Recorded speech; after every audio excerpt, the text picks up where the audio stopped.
Hey everybody. I don't usually do a lot of talking in the videos that I post, but recently I was asked by several people about how I incorporate the Moeller Stroke into my playing. And I thought that the first thing that I needed to do to explain it was to talk a little bit about the Moeller Stroke.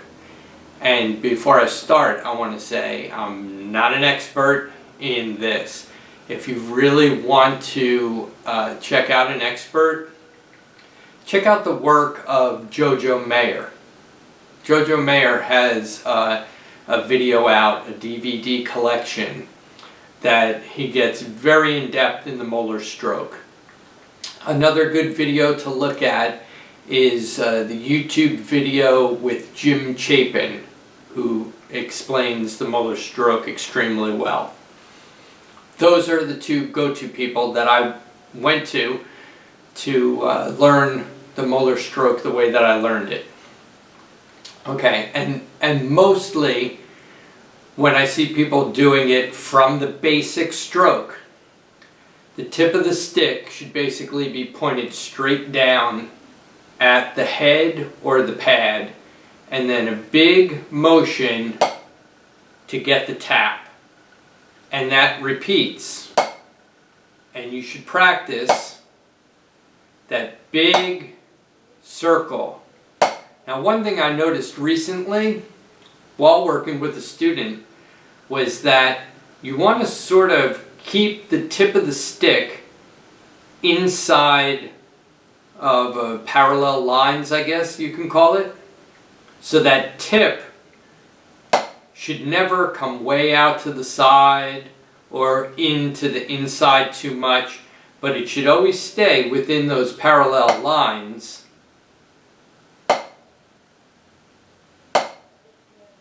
When you're doing that stroke. And the same thing for the left side. It would start with the point down and be brought around.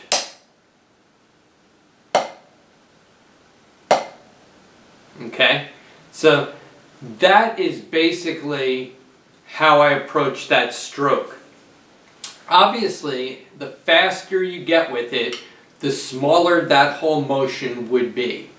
So it would be a little impossible to be making those motions, playing something like a quicker paradiddle or things of that nature. But when the stroke is kind of compressed down a little bit, it would look something like this on a paradiddle.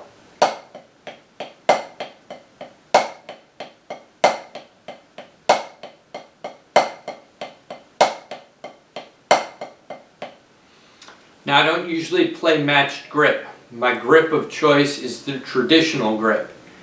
Same thing goes for the left hand. In traditional style with the Moeller Stroke, you should start out pointing the stick straight down and then come around to the head.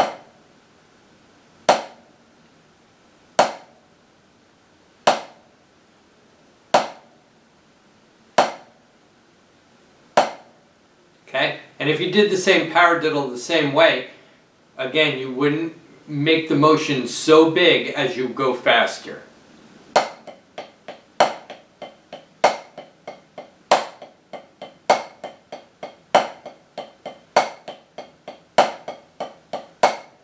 But the motion is still there. And the faster you get, the more compressed or slow the motion is.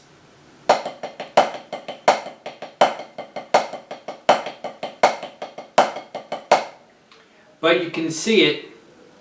You can see that the motion is still there. It just is in a smaller sense. Now, if you do Moeller, what's called Moeller 2s, where you're playing, in essence, doubles with the right hand or the left hand, you would play the stroke down, and on the up part of the stroke, give it a second tap.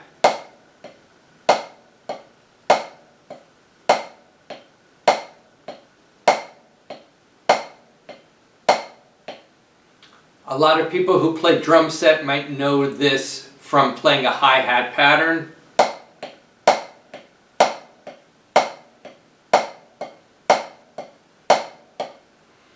And as you build speed, again, the motion becomes a little smaller.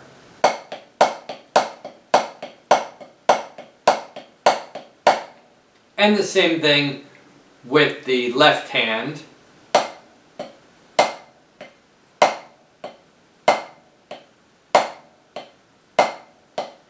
And quicker.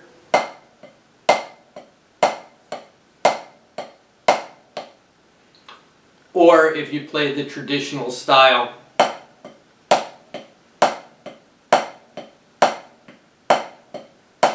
and quicker.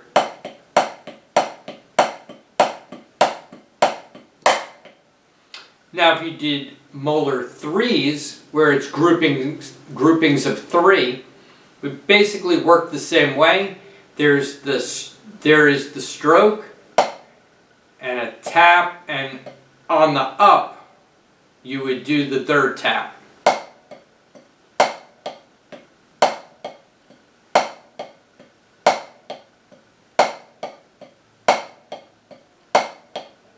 And quicker.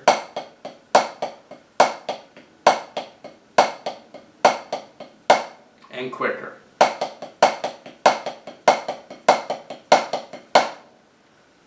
Same with the left.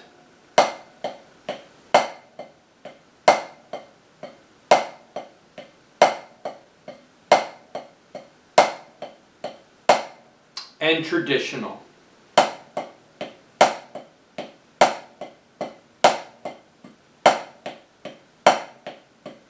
And a little quicker.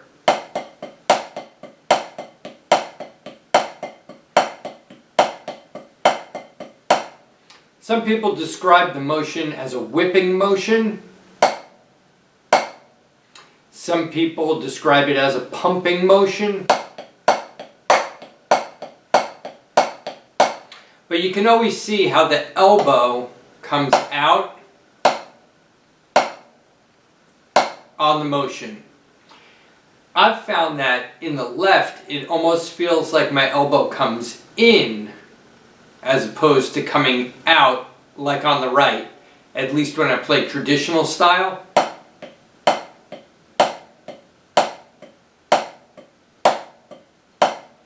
I feel it come in on the initial stroke and out on the up. And I guess that's really what happens on the right side too. And the left would be the identical thing. Okay? So that kind of describes how I use the Moeller to build up some speed. I use it as a technique to play quicker notes, and I'll be back and demonstrate some of those things in other videos as well. Okay? But for now, practice on just getting your Moeller stroke understood.